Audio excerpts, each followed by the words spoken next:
Hi friends, welcome back to my channel. சமையல் with அனு. இன்னைக்கு நம்ம வீடியோல சப்பாத்தி, இட்லி, தோசை எல்லாத்துக்குமே வச்சு சாப்பிட்ற மாதிரி ஒரு வெஜிடபிள் குருமா தாங்க பார்க்க போறோம். ரொம்பவே டேஸ்டா இருக்கும்.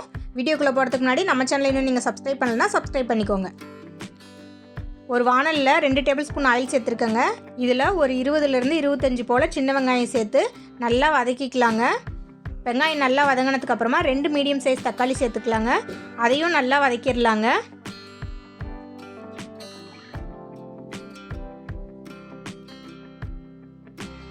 வெங்காயம் தக்காளி நல்லா வதங்கிடுச்சு. இது இப்படியே ஆறட்டும் நல்லா.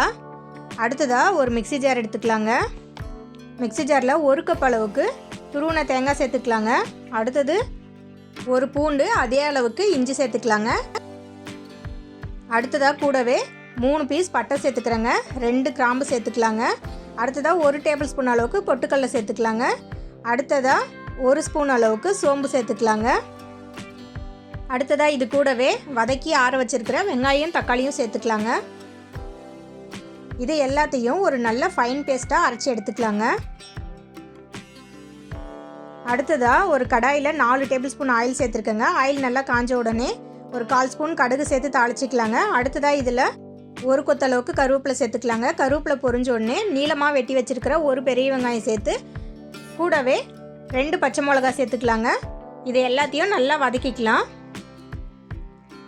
வெங்காயம் நல்லா வதங்கினதுக்கு அப்புறமா காய் சேர்த்துக்கலாங்க. வேக வச்ச பட்டாணி உருளைக்கிழங்கு நான் சேர்த்துக்கிறேன். இது கூடவே கேரட், பீன்ஸ், காலிஃப்ளவர் எது வேணாலும் நம்ம விருப்பத்துக்கேற்ப சேர்த்துக்கலாம். காய் நல்லா வதங்கின பிறகு அரைச்சி வச்சிருக்கிற மசாலாவை சேர்த்துக்கலாங்க. இந்த மசாலாவை சேர்த்து காயோட மிக்ஸ் பண்ணி நல்லா வதக்கி விடலாங்க. அடுத்ததாக இதில் தேவையான அளவு தண்ணி சேர்த்துக்கலாங்க. தண்ணியை சேர்த்து நல்லா மிக்ஸ் பண்ணி விட்டுடலாங்க. நல்லா மிக்ஸ் பண்ணிவிட்டு இதை ஒரு 5 நிமிஷம் மூடி வைக்கலாங்க. இது கொதிக்கட்டும்.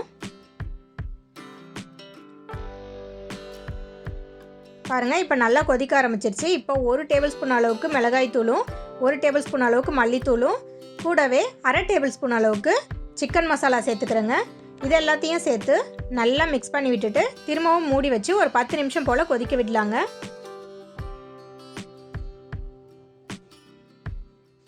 இப்போ 10 நிமிஷம் ஆயிடுச்சு. மசாலாவோட பச்சை வாசனை எல்லாமே போயிடுச்சுங்க. இப்போ இந்த ஸ்டேஜில் உப்பு சேர்த்துக்கலாங்க. நான் 1 டேபிள் ஸ்பூன் அளவுக்கு உப்பு சேர்த்துறேன். இதுக்கு சரியாக இருக்கும். உப்பையும் சேர்த்து நல்லா மிக்ஸ் பண்ணி விட்டுறலாங்க. அவ்வளோதாங்க, சூப்பரான குருமா ரெடி. ஃபைனலாக கொஞ்சம் மல்லித்தலை சேர்த்து அடுப்பை ஆஃப் பண்ணிடலாங்க.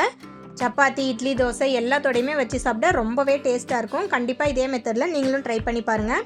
ஓகே ஃப்ரெண்ட்ஸ், இந்த வீடியோ உங்களுக்கு பிடிச்சிருந்தா கண்டிப்பாக லைக் பண்ணுங்கள், ஷேர் பண்ணுங்கள், மறக்காமல் நம்ம சேனலில் சப்ஸ்கிரைப் பண்ணுங்கள். நெக்ஸ்ட் வீடியோவில் பார்க்கலாங்க. பாய்.